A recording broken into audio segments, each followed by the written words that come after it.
কঠিন মুসিবতের সময় আল্লাহ রাব্বুল আলামিন কর্মী আর সমর্থকের দিকে তাকিয়ে বলবে, কর্মীরা তোমার নেতা জীবনে নামাজ পড়ে নাই, রোজা রাখে নাই, শরীয়তের বিধানগুলো সঠিকভাবে পালন করে নাই, অথচ এক কাপ চায়ের বিনিময়ে 100 টাকার বিনিময়ে ওই বেনামাজি নেতার চরিত্র কেন ফুলের সাথে তুলনা করেছিলা?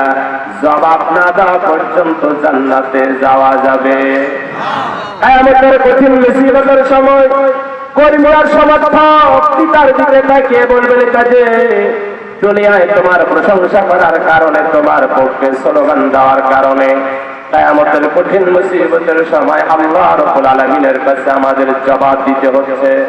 মেহেরবানি করে আমাদের সম্পর্কে আল্লাহর কাছে কিছু বলো।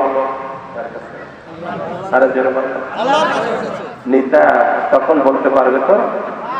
একটু মাথা খাটিয়ে চিন্তা করেন তো, যে নেতার কথা মতো অন্যায় ভাবে মানুষের গালে থাপ্পড় মারছেন, যে নেতার কথা মতো অন্যায় ভাবে মানুষের ঘর বাড়িগুলো জ্বালিয়ে পড়িয়ে ছাই করে দিতেছেন, কিয়ামতের কঠিন মুসিবতের সময় ওই নেতা আপনার জন্য আল্লাহ দরবারে কিছু করতে পারবে? আরে জোরে বলেন। কিয়ামতের কঠিন মুসিবতের সময় নেতা কর্মী আর সমর্থকের মুখের দিকে তাকিয়ে বলবে, কর্মী দুনিয়ায় তো তুমি এমনি এমনি আমার প্রশংসা করো নাই, এক কাপ চায়ের বিনিময়ে 500 টাকার বিনিময়ে তুমি আমার প্রশংসা করেছিলা, সুতরাং কিয়ামতের ময়দানে তোমার অবস্থা যেরকম আমার অবস্থাও। وَأَقْبَلَ بَعْضُهُمْ عَلَى بَعْضٍ يَتَسَاءَلُونَ। আল্লাহ পাক কোরআনুল কারীমের 23 নাম্বার পারা, জোরে বলেন কয় নাম্বার? 23 নাম্বার পারা 5 নাম্বার উপর 37 নাম্বার সূরা সূরা সাফাতের 27 নাম্বার আয়াত, জোরে বলেন কয় নাম্বার আয়াত? আল্লাহ রাব্বুল আলামিন বলেন, ওই কিয়ামতের কঠিন মুসিবতের সময় নেতা কর্মী আর সমর্থক 3 দলের ভিতরে তখন গন্ডগোল শুরু হয়ে যাবে। কি শুরু হবে? আরো জোরে বলে, ওয়াকদালা বা'দুহুম আলা বা'দ ইয়াতাসাআলুন। ওরা একে অপরের সাথে যেন ঝগড়া শুরু করে দিবে। কি শুরু করে দিবে? আল্লাহ রাব্বুল আলামিন বলবে, বান্দারে দুনিয়ার ভিতরে তোমার অর্থ ছিল, তোমার সম্পদ ছিল, অন্যায় ভাবে মানুষের গায়ে থাপ্পড় মারছিলা, মানুষের ঘর বাড়িগুলা জ্বালিয়ে পড়িয়ে ছাই করে দিয়েছিলা, অন্যায় ভাবে মানুষকে পাখির মতো গুলি করে করে হত্যা করেছিলা, কিন্তু কিয়ামতের ময়দানে মস্তানি করার কোন জায়গা। ফাহদুহুম ইলা সিরাতিল জাহিম।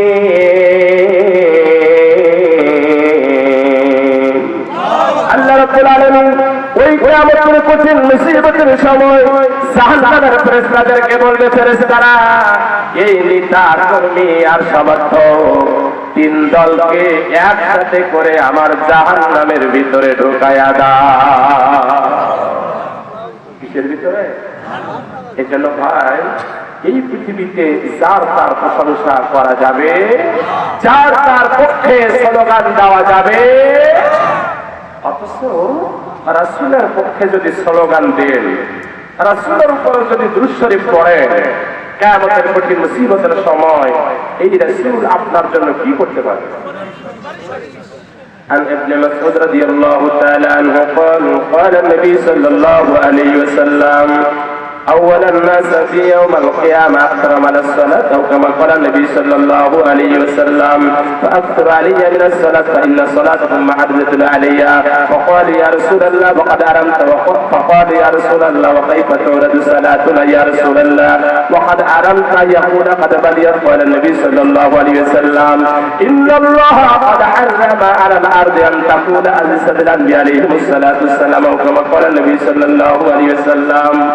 আল্লাহ নবী বলেন, কিয়ামতের কঠিন মুসিবতের সময় যেদিন সূর্যের 12টা মুখ উদয় হবে, সমস্ত জমিনগুলো যখন তামার ন্যায় হয়ে যাবে, গুনাহগারদের মাহফিলগুলো যখন নাক কান বেয়ে পড়তে থাকবে, ওই কঠিন মুসিবতের সময় ওই উম্মত সর্বপ্রথম আমার হাতের হাওজে কাউসারের পানি পান করতে পারবে, যে উম্মত দুনিয়ার বুকে আমি নবী আমার উপরে বেশি বেশি দুরূদ শরীফ পড়েছে। কারণ আপনি আর আমি যখন রাসূলকে মহব্বত করে ভালোবেসে দুরূদ শরীফ পড়ি, কণ্ঠ থেকে দুরূদের শব্দ উচ্চারিত হওয়ার সাথে সাথে রহমতের ফেরেশতারা রাসূলের রওজা মুবারকে পৌঁছে দেয়। আল্লাহ রাসূল বলেছেন, মা মিন আহাদিন ইউসাল্লিমু আলাইয়া ইল্লা রাদ্দাল্লাহু আলাইয়া রূহি হাত্তা আরুদ্দা আলাইহিস সালাম। মিশকাতুল মাসাবি অরিজিনাল আরবি কিতাব 26 নম্বর পৃষ্ঠা 17 লাইন পরে এই হাদিসটা আবু হুরায়রা রাদিয়াল্লাহু তাআলা আনহু থেকে রওয়ায়াত। কোন সাহাবা? আল্লাহ রাসূল বলেছেন, সাহাবারা আমার ইন্তেকালের পরে আমার উম্মতেরা পৃথিবীর যে প্রান্ত থেকে হোক না কেন আমাকে মহব্বত করে ভালোবেসে যখন আমার উপরে দুরূদ শরীফ পড়বে, কণ্ঠ থেকে দুরূদের শব্দ উচ্চারিত হওয়ার সাথে সাথে রহমতের ফেরেশতারা আমি নবী আমার রওজা মুবারকে পৌঁছে দিবে। আর আল্লাহ রাব্বুল আলামিন সাথে সাথে আমার রূহটা আমার ভিতরে ফিরিয়ে দিবে, আমি আমার উম্মতের দুরূদ আর সালামের জবাব দিয়ে দিব। আর জোরে বলেন সুবহানাল্লাহ। এখন আপনি এমন ভাবে দুরূদ শরীফ পড়ছেন যে ঠোঁট নড়ে কিন্তু আওয়াজ বের হচ্ছে না। কি বের হচ্ছে না? আওয়াজ যদি বের না হয় রহমতের ফেরেশতারা সেটা পৌঁছাবে কেমনে? জোরে বলেন ঠিক কি না? এই জন্য রাসূলের শানে যখন দুরূদ শরীফ পড়তে হবে কণ্ঠ ছেড়ে দিয়ে মহব্বত আর ভালোবাসা নিয়ে জোরে জোরে পড়তে হবে। রাজি আছেন সবাই ইনশাআল্লাহ? আল্লাহ।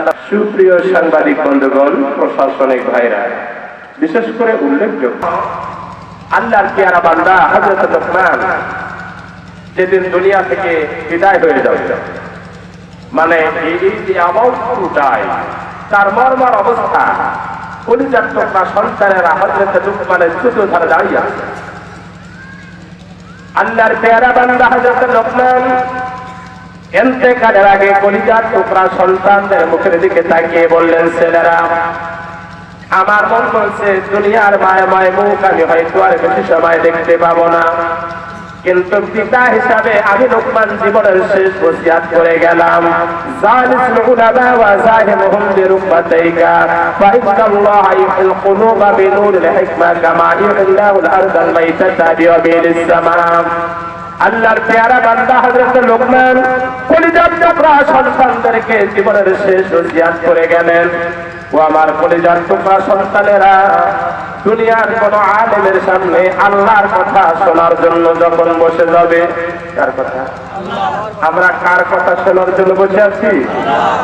হযরত লুকমান ছেলেদের বলছেন, দুনিয়ার কোন আলেমের সামনে যখন আল্লাহর কথা শোনার জন্য বসে যাবে, তখন তোমরা সামনের দুইটা হাত বাড়ি দিয়া ভদ্রতার সাথে বসে আল্লাহর কথাগুলো শ্রবণ করবা।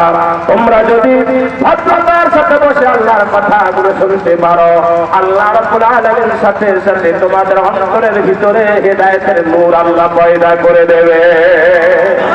وَإِنَّ اللَّهَ يُحْيِي الْقُلُوبَ بِنُورِ الْحِكْمَةِ كَمَا يُحْيِي الْأَرْضَ الْمَيْتَةَ بِوَابِلِ السَّمَاءِ। হযরত লুকমান ছেলেদের বলেন, দুনিয়ার কোন আলেমের সাথে, দুনিয়ার কোন আলেমের সামনে ভদ্রতার সাথে বসে যদি আল্লাহর কথাগুলো শুনতে পারো, আল্লাহ রাব্বুল আলামিনের সাথে সাথে তোমাদের মরা অন্তরটা আল্লাহ জীবিত করে দেবে। যারা বলেন কি করে দিবে? মরা অন্তরটা কামা ইউহিল্লাহুল আরদাল মাইতাতা বিওয়াবিলিস সামা, যেমন ভাবে আকাশ থেকে পানি বর্ষণ করে আল্লাহ পাক মরা জমিন জিন্দা করে। সুবহানাল্লাহ বলবো না? বৈশাখ চৈত্র মাসে, বৈশাখ মাসে প্রচন্ড রৌদ্রে জিন্দা জমিন মারা যায়, ফেটে চৌচির হয়ে যায়। আষাঢ় শ্রাবণ মাসে আল্লাহ যখন আকাশ থেকে পানি বর্ষণ করে, আকাশের পানি পাওয়ার সাথে সাথে মরা জমিন কি হয়ে যায়? আর যারা বলে দুনিয়ার কোন মানুষ যখন আরামকে হারাম করে করে কোরআনে কারিমের আলোচনাগুলো যখন মনোযোগ সহকারে শুনতে থাকে, আল্লাহ রাব্বুল আলামিন তখন কোরআন শোনা মানুষের মরা অন্তরটার সাথে সাথে জীবিত করে দেয়। আমার বন্ধুরা, তার কারণ আল্লাহ রাব্বুল আলামিন মানুষকে পৃথিবীর ভিতরে পাঠিয়েছে। এই মানুষের ভিতরে দুইটা পার্ট রয়েছে। যারা বলেন কয়টা পার্ট? আরো ধরে বলেন, মানুষের 3.5 হাত বডি একটা, আর রূহ হলো আলাদা আর একটা জিনিস। বডির সাথে রূহর কোনো মিল। আল্লাহ রাব্বুল আলামিন এই পৃথিবীতে যত মহিলা যত পুরুষ আল্লাহ তৈরি করেছেন, আল্লাহ পাক যত মানুষ দুনিয়ার বুকে পাঠিয়েছেন, সমস্ত মানুষের 3.5 হাত বডিটা আল্লাহ পাক মাটি থেকে বানিয়েছেন। যারা বলেন মাটি থেকে বানিয়েছেন, আল্লাহ রাব্বুল আলামিন বলেন ইন্না খালাকনাকুম মিন তুরাব। আল্লাহ পাক বলেন দুনিয়ার মানুষ আমি রব্বুল আলামিন তোমাদেরকে পৃথিবীতে পাঠিয়েছি, মূল উপাদানটা ছিল মাটি। জোরে বলেন কি? আল্লাহ রাব্বুল আলামিন এই পৃথিবীর ভিতরে যত মানুষ তৈরি করেছেন, মানুষের 3.5 হাত বডিটা আল্লাহ পাক মাটি থেকে তৈরি করেছেন। এই জন্য 3.5 হাত বডির খাবারটা আল্লাহ মাটি থেকে বানিয়েছেন। সুবহানাল্লাহ বলেন। আপনি যে ভাত খান, কলা খান, আম খান, জাম খান, যাই খান না কেন, মাটি না হলে এগুলা কি উৎপাদন হতো ভাই? আরো জোরে বলেন। আল্লাহ রাব্বুল আলামিন আপনার আবার 3.5 হাত বডি যেহেতু মাটি থেকে তৈরি করেছেন, মূল উপাদানটা ছিল মাটি। এই জন্য 3.5 হাত বডিটা সুস্থ রাখার জন্য এই বডির খাবারটা আল্লাহ মাটি থেকে তৈরি করেছে, মাটি থেকে বানিয়েছে। কিন্তু বন্ধুরা এই পৃথিবীর ভিতরে আল্লাহ রাব্বুল আলামিন যত মানুষ তৈরি করেছেন, কোন মানুষের রূহ আল্লাহ পাক মাটি থেকে বানায় নাই। সুবহানাল্লাহ বলবো না? দুনিয়ার কোন মানুষের রূহ থেকে বানায় নাই, মাটি থেকে তৈরি হয় নাই। রূহ আল্লাহ পাক আলামে আরওয়াহ থেকে ট্রান্সফার করে মায়ের গর্ভের ভিতরে দিয়েছেন। এই জন্য রূহের খোরাকটা আল্লাহ পাক মাটি থেকে দেয় নাই, ওই আলামে আরওয়াহ থেকে পাঠিয়েছে। সুবহানাল্লাহ বলেন। আপনার আমার দেহটা মাটি থেকে আল্লাহ পাক বানিয়েছে, এই জন্য দেহের খাবারটা আল্লাহ বানিয়েছে কোন জায়গা থেকে? আর রূহটা যেহেতু আল্লাহ পাক আলামে আরওয়াহ থেকে ট্রান্সফার করে মায়ের গর্ভের ভিতরে দিয়েছে, দুনিয়ার কোন মানুষের রূহটা আল্লাহ পাক মাটি থেকে বানায় নাই। এই জন্য রূহটা যে জায়গা থেকে এসেছে, আল্লাহ পাক রূহের খাবারটাও সেই জায়গা থেকে পাঠিয়ে দিয়েছে। সেই রূহের খাবারটা হলো ওয়াইযা তুলিয়াত আলাইহিম আয়াতুহু সাদাতুহুম ঈমানাও ওয়া আলা রাব্বিহিম ইয়াতাওয়াক্কালুন।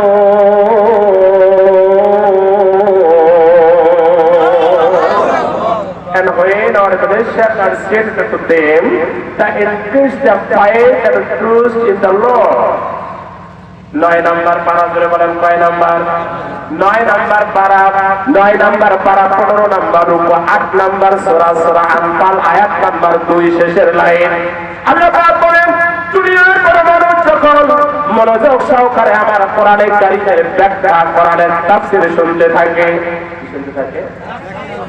দুনিয়ার কোন মানুষ যখন মনোযোগ সহকারে আমি আল্লাহ আমার কোরআনের ব্যাখ্যা, কোরআনের তাফসীর যখন শুনতে থাকে, আমি রব্বুল আলামিনের সাথে সাথে ওর অন্তরের ভিতরে ঈমানটা বাড়িয়ে দেয়, আমি রব্বুল আলামিনের সাথে সাথে রূহটা সতেজ করে দেয়। আর এই কোরআনটা এসেছে কোন জায়গা থেকে? বাল হুয়া কুরআনুম মাজিদুম ফি লাওহিম মাহফুজ। কোরআনের বাড়ি কোন জায়গায়? আরো জোরে বলেন। আর রূহের বাড়ি কোন জায়গায়? আমার কথা কি বুঝতেছেন আপনারা? আমার বন্ধুরা খুব খেয়াল করে শোনেন। আল্লাহ রাব্বুল আলামিন কোরআনের কারিমের ভিতরে বলেন দুনিয়ার কোন মানুষ যখন মনোযোগ সহকারে কোরআনের কারিমের আলোচনা যখন শুনতে থাকে, আমি রব্বুল আলামিন রূহটা সতেজ করে দেই, মরা রূহটা, মরা কলবটা জিন্দা হয়ে যায়। সুবহানাল্লাহ বলেন। পৃথিবীতে এমন কোন বক্তব্য নাই যে বক্তব্য শুনলে মরা অন্তর জীবিত হয়, কিন্তু কোরআনের কারিমের বক্তব্য শুনলে মরা অন্তরটা কে জীবিত করে দেয়? আরো যারা বলেন কে জীবিত করে দেয়? এই জন্য আল্লাহ পাক বলেন হাবিব দুনিয়ার কোন মানুষ যখন কোরআনের কারিমের আলোচনা শোনে, আমি রব্বুল আলামিন কোরআন শোনা মানুষের মরা অন্তরটা জীবিত করে দেই। এই জন্য আমি আল্লাহ আমার ওয়াদা, আমার নির্দেশ হলো ওয়াযাক্কির ফাইন্না যিকরা তানফাউল মুমিনিন।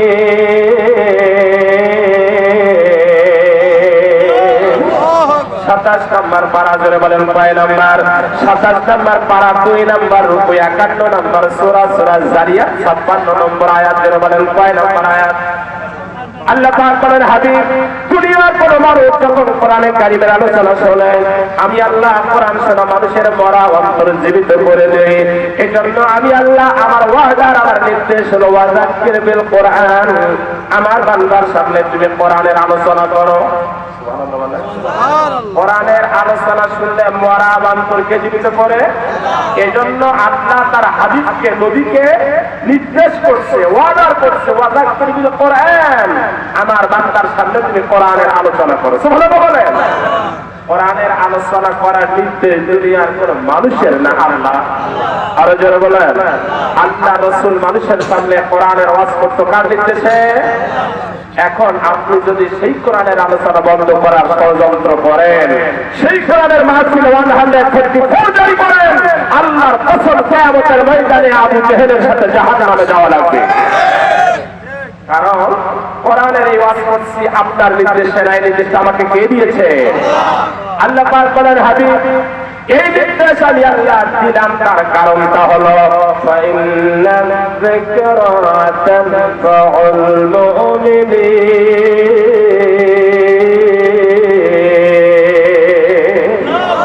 কোরআনের আলোচনার কোরআন নির্দেশ আল্লাহ দিলেন, তার কারণ হলো আল্লাহ পাক বলেন দুনিয়ার মুমিন বান্দারা যখন কোরআনের আলোচনা শ্রবণ করবে, কোরআনের আলোচনা শোনার কারণে মুমিন বান্দা দুনিয়ায় অনেক উপকৃত হয়ে যাবে।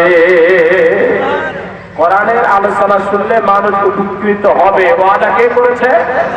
এক নাম্বার উপকার হলো দুনিয়ার কোন মানুষ যখন কোরআনে কারীমের আলোচনা শুনতে থাকবে, আমি রব্বুল আলামিন কোরআন শোনা বান্দার উপরে আরশে আজিম থেকে খাস রহমত নাযিল করব।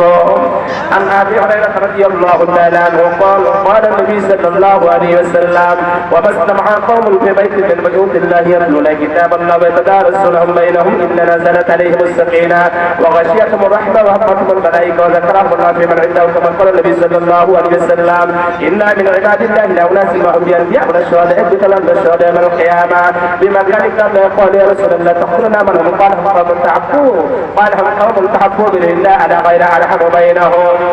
আল্লাহ রাসূল বলেন, বুখারী শরীফের হাদিস, আবু হুরায়রা রাদিয়াল্লাহু তাআলা আনহু থেকে বর্ণিত, আল্লাহ রাসূল বলেন সাহাবারা দুনিয়ার কোন মানুষ যখন একত্রিত হয়ে মনোযোগ সহকারে আল্লাহর কথাগুলো যখন শুনতে থাকে, অর্থাৎ কোরআনুল কারীমের আলোচনা যখন শুনতে থাকে, আল্লাহ রাব্বুল আলামিন আরশে আজিম থেকে মেহমানদের উপরে খাস রহমত নাযিল করে দেয়। কারণ যারা কোরআনের আলোচনা শোনে তারা কার মেহমান? আরো জোরে বলেন। আর আল্লাহর মেহমানদের উপরে রহমত নাযিল হয় কার পক্ষ থেকে? আপনাদের এটা বিশ্বাস হয়? এই যারা আমাদের সবার বিশ্বাস হয় রহমত যে নাযিল হচ্ছে তার প্রমাণটা কি? খুব খেয়াল করেন। আম্মা জান আয়েশা সিদ্দিকা রাদিয়াল্লাহু তাআলা আনহা বলছেন যে আমি একদিন আমার ঘরের ভিতরে বসে কাপড় সেলাই করতেছিলাম। কি সেলাই করতেছিলাম? ভাই, মহিলাদের একটা অভ্যাস হলো ওরা সময় পাইলেই সেলাইয়ের কাজটা বেশি পছন্দ করে। ঠিক বললাম না ভুল বললাম? বিশেষ করে বর্ষার সময়, বৃষ্টির সময় কোনো কাজ নাই, মহিলারা দেখবেন খাতা নিয়ে বসে গেছে সেলাইয়ের জন্য। এটা ওদের পছন্দের ভিতরে একটা সবচেয়ে পছন্দের কাজ, ঠিক না? আম্মা জান আয়েশা সিদ্দিকা রাদিয়াল্লাহু তাআলা আনহা বলছে যে আমি একদিন আমার ঘরের ভিতরে বসে কাপড় সেলাই করতেছিলাম। এমন সময় দরজার ফাঁক দিয়ে তাকিয়ে দেখলাম আমার স্বামী আখির জামানার নবী মুহাম্মদ সাল্লাল্লাহু আলাইহি ওয়াসাল্লাম আমার ঘরের দিকে আসতেছে। সুবহানাল্লাহ। আয়েশা সিদ্দিকা রাদিয়াল্লাহু তাআলা আনহা বলছে আমার স্বামী আখির জামানার নবী আমার কাছে আসতেছে, এই দৃশ্য যখন আমি দেখতে পেলাম তখন আমার কলিজাটা আনন্দে ভরপুর হয়ে গেল। সুবহানাল্লাহ বলবো না?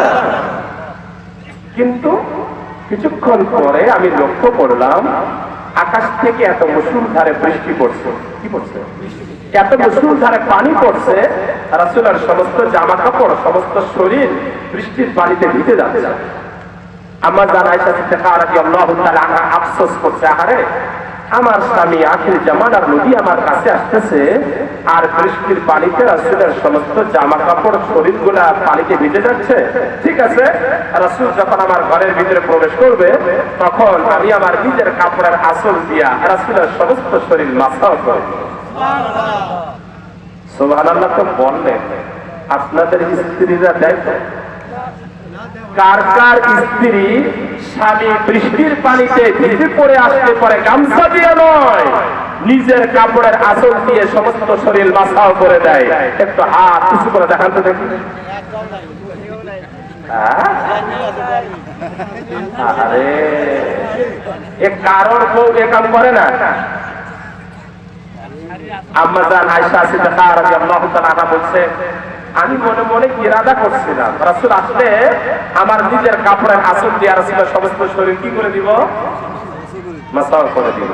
কিছুক্ষণ পরে আল্লাহর নবী যখন আয়েশা রাদিয়াল্লাহু তাআলা আনহার ঘরের ভিতরে প্রবেশ করলেন, হযরত আয়েশা সিদ্দিকা রাদিয়াল্লাহু তাআলা আনহা রাসূলের চেহারা মোবারকের দিকে এভাবে এক নজরে তাকিয়ে আছে, আর হুজুরের চেহারা মোবারক বারবার করে স্পর্শ করছে। কি করছে?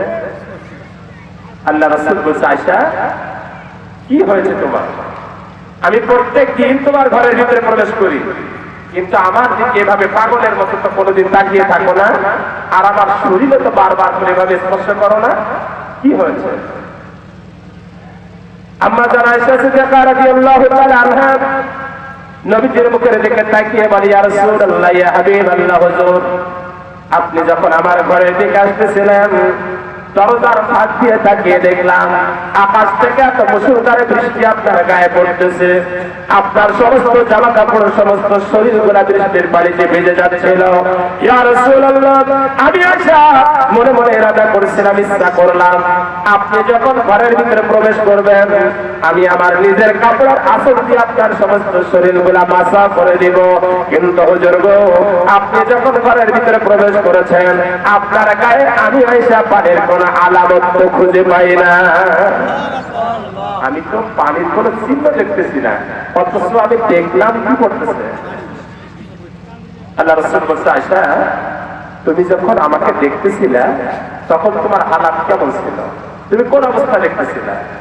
আম্মা জান আয়েশা সিদ্দিকা রাদিয়াল্লাহু তাআলা আনহা বলছেন, ইয়া রাসূলুল্লাহ সাল্লাল্লাহু আলাইহি ওয়াসাল্লাম, আমি যে অবস্থায় বসে আছি এই অবস্থায় আমি আপনাকে দেখতেছিলাম।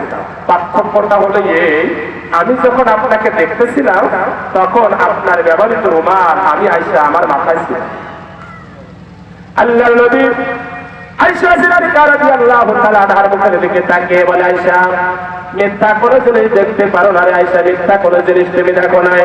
আয়েশা আমি আখিরে জামানার নবী মুহাম্মদ রাসূলুল্লাহ সাল্লাল্লাহু আলাইহি ওয়াসাল্লাম যে রুমাল মাথায় দিয়া আল্লাহর কুদরতি পায়ে তৈরি পাঁচবার করে সিজদায় চলে যায়, এই রুমাল যে তোমার মাথায় ছিল এজন্য আল্লাহ রাব্বুল আলামিন তোমার অন্তরচক্ষুটা খুলে দিয়েছিল। আয়েশা আমি আখিরে জামানার নবী যখন তোমার ঘরের দিকে আসতেছিলাম আর আকাশ থেকে মুষলধারে বৃষ্টি হতে দেখেছ, এই বৃষ্টি আকাশের সাধারণ কোন পানি না, আমি নবী আমার উপরে আল্লাহর খাস রহমত নাযিল হচ্ছিল।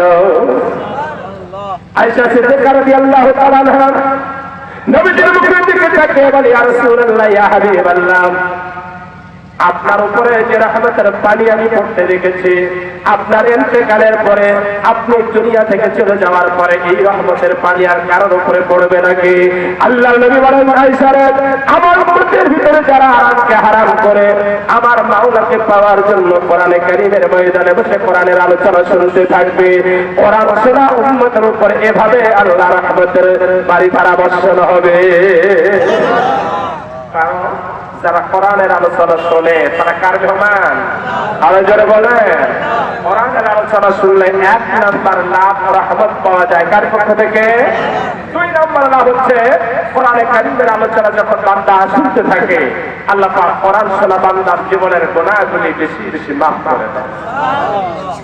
فاغفر للذين تابوا واتبعوا سبيلك وقهم عذاب الجحيم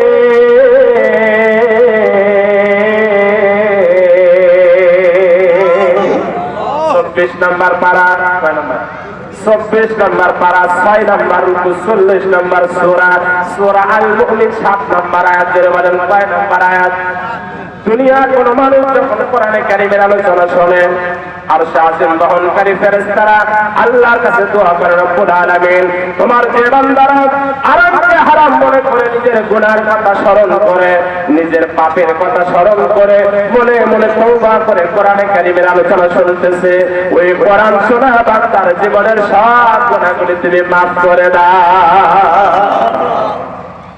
আমার বন্ধুরা, পৃথিবীতে এমন কোন বক্তব্য নাই যে বক্তব্য শুনলে গুনাহ মাফ হয়, কিন্তু কোরআনে কারীমের বক্তব্য শুনলে গুনাহ কে মাফ করে দেয়? আয়াতে কারীমা নাযিল হলো, রাসূল কারীম সাল্লাল্লাহু আলাইহি সাল্লাম মসজিদে নববীর ভিতরে এই আয়াতের আলোচনায় একদিন দীর্ঘ সময় আলোচনা রাখলেন। রাসূল আলোচনা করছে, আম্মা জান আয়েশা সিদ্দিকা রাদিয়াল্লাহু তাআলা আনহা ঘরের ভিতরে বসে রাসূলের কণ্ঠের কোরআনের আলোচনা শুনতেছে। সুবহানাল্লাহ বলবো না? আরে আমাদের দেশের সাদিয়ার স্ত্রী এক জায়গায় বসে ভারতের সিরিয়াল দেখে, আপনাদের গাইবান্ধায় নাই নেই, আমার সাতক্ষীরায় আছে। রাসূল কোরআনের আলোচনা শুনছে, রাসূল কোরআনের আলোচনা করছে, আম্মা জান আয়েশা সিদ্দিকা রাদিয়াল্লাহু তাআলা আনহা ঘরের ভিতরে বসে রাসূলের কণ্ঠের কোরআনের আলোচনা শুনছে। সুবহানাল্লাহ বলেন। আলোচনা শেষ, নবীজি ঘরের ভিতরে প্রবেশ করলেন, তাকায়া দেখে আয়েশা রাদিয়াল্লাহু তাআলা আনহা পা দুইটা সামনে দিয়ে বসা, পা দুইটা। আল্লাহর নবী কোনো কথা না বলে আয়েশা রাদিয়াল্লাহু তাআলা আনহার উরুর উপরে মাথাটা রেখে শুয়ে পড়লেন। এমন সময় আম্মা জান আয়েশা সিদ্দিকা রাদিয়াল্লাহু তাআলা আনহা দরজার ফাঁক দিয়া মদিনার স্বচ্ছ পরিষ্কার আকাশের দিকে তাকায়া দেখে, মদিনার স্বচ্ছ পরিষ্কার আকাশে লক্ষ কোটি কোটি তারকারাজি বিরাজ করে। নবীজির মুখের দিকে তাকিয়ে বলেন, ইয়া রাসূলুল্লাহ, ইয়া হাবিবাল্লাহ। দরজার ফাঁক দিয়ে তাকায়া দেখেন মদিনার স্বচ্ছ পরিষ্কার আকাশে লক্ষ কোটি কোটি তারকারাজি বিরাজ করে। ওগো আল্লাহর নবী, আমি আয়েশা আপনার কাছে জানতে চাই, এই পৃথিবীর ভিতরে আপনার এমন কোন উম্মত আছে নাকি যে উম্মতের আমলনামায় আল্লাহ রাব্বুল আলামিন আকাশের লক্ষ কোটি কোটি তারকারাজি সমতুল্য সওয়াব লিখে দিয়েছে? এমন কোন উম্মত কি আপনার এই পৃথিবীতে আছে? আল্লাহ রাসূল কয়, আয়েশা আমার উম্মতের ভিতরে একজন উম্মত আছে। কয়জন? একজন। আম্মা জান আয়েশা সিদ্দিকা রাদিয়াল্লাহু তাআলা আনহা মিসকি মিসকি হাসে আর কয়, আমি বুঝেছি আপনার সেই উম্মত হচ্ছে আমার আব্বা আবু বকর রাদিয়াল্লাহু তাআলা আনহু। আল্লাহ রাসূল বলছে, আয়েশা রে, এই পৃথিবীতে যে উম্মতের আমলনামায় আল্লাহ রাব্বুল আলামিন আকাশের লক্ষ কোটি কোটি তারকারাজি সমতুল্য সওয়াব লিখে দিয়েছে, আমার এই উম্মতের নাম তোমার আব্বা আবু বকর না, আমার এই উম্মতের নাম হচ্ছে হযরত ওমর। কি নাম? শুনে আয়েশা রাদিয়াল্লাহু তাআলা আনহা মনটা খারাপ হয়ে গেছে। কি হয়ে গেছে?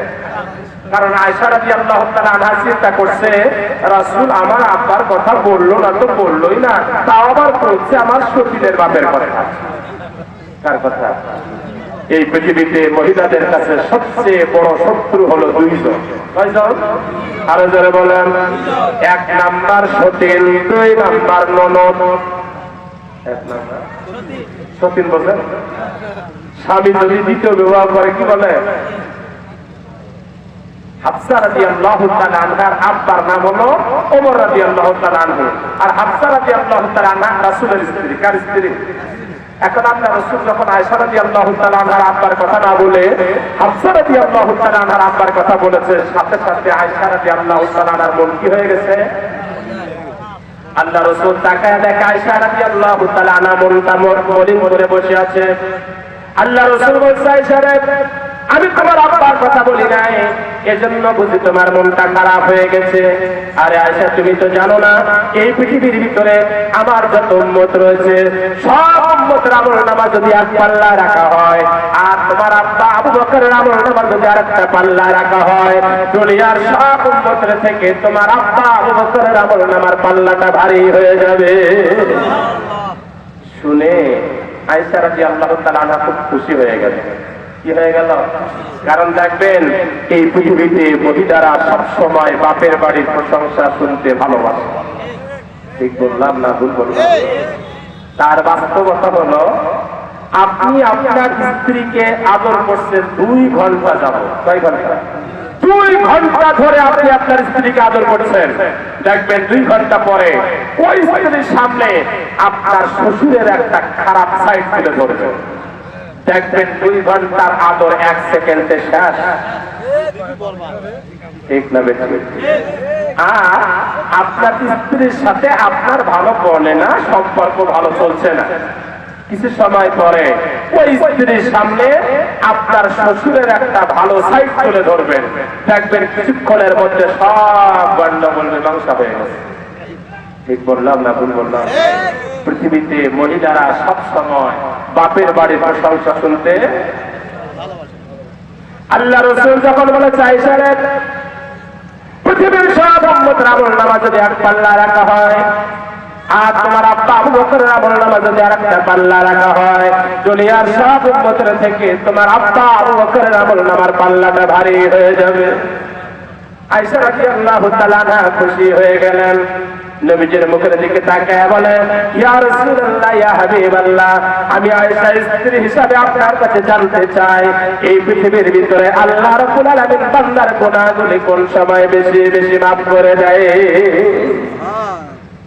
আপনাদের স্ত্রীরা এ ধরনের প্রশ্ন করে? আমাদের দেশে অনেক স্ত্রী আছে স্বামীর কাছে জানতে চায়, আজকে টিভিতে ভারতের সিরিয়াল কয়টায় হবে যেন? অবশ্যই এ ধরনের মহিলাও এই বান্দায় নেই, আমার সবচেয়ে আছে। আমার মা বোনেরা কান খাড়া করে শোনো, তুমিও মেয়ে আয়েশা রাদিয়াল্লাহু তাআলা আনহা মেয়ে, তুমি স্বামীর কাছে জানতে চাও ভারতের সিরিয়াল কয়টায় হবে, আর আয়েশা রাদিয়াল্লাহু তাআলা আনহা নবীর কাছে জানতে চায় আল্লাহ রাব্বুল আলামিন বান্দার গুনাহগুলি কোন সময় বেশি বেশি মাফ করে দেবে। মাগো তুমিও প্রশ্ন করো, আয়েশা রাদিয়াল্লাহু তাআলা আনহা প্রশ্ন করতেন, কিন্তু তোমার প্রশ্ন জাহান্নামে যাবার প্রশ্ন, আর আয়েশা রাদিয়াল্লাহু তাআলা আনহার প্রশ্ন জান্নাতে যাবার প্রশ্ন। ঠিক লাগে? আল্লাহ রাসূল বলেছেন, আল্লাহ রাব্বুল আলামিন বান্দার গুনাহগুলো এই সময় মাফ করে দেয়। দুনিয়ার কোন মানুষ যখন আরামকে হারাম করে আমার মাওলাকে পাওয়ার জন্য কোরআনে কারীমের ময়দানে বসে কোরআনের আলোচনা শুনতে থাকে, আল্লাহ রাব্বুল আলামিন কোরআন শোনা বান্দার জীবনের গুনাহগুলি বেশি বেশি মাফ করে দেয়। পৃথিবীতে এমন কোন বক্তব্য আছে যে বক্তব্য শুনলে গুনাহ মাফ হয়? কিন্তু কোরআনের বক্তব্য শুনলে গুনাহ কে মাফ করে দেয়? তার কারণ কোরআন পৃথিবীর কোন মানুষের লেখা কিতাব নয়, এই কিতাবটা কার?